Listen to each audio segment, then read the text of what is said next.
So we often get asked how to fix a leaky DCI 3-in-1 syringe, and it's actually very, very simple, can be done in the practice with very limited knowledge, so we'll try and explain here how to do that. So the first thing we do is remove the disposable 3-in-1 syringe tip. Obviously you push the press ring in and pull it out.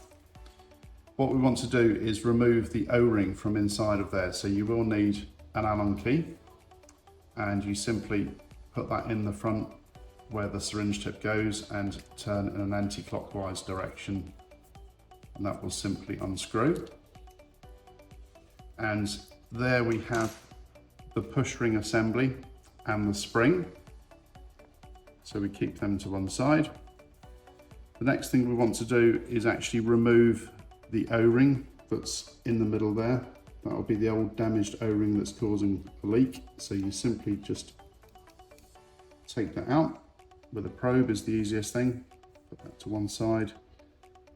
Get a new one. Drop it into the center.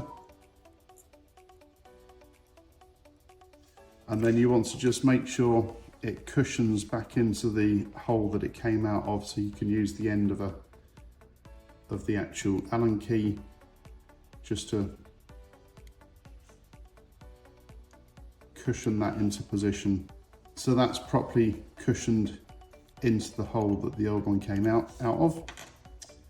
Then we want to just reassemble it, so you put the spring in first, and then the push button assembly you want to put in with the slot that covers the little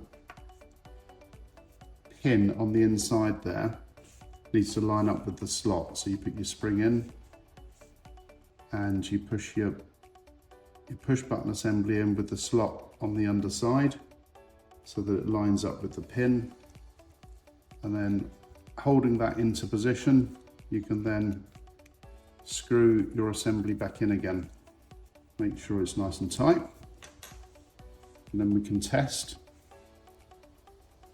So we insert the disposable syringe tip, make sure it's locked into place, and we have water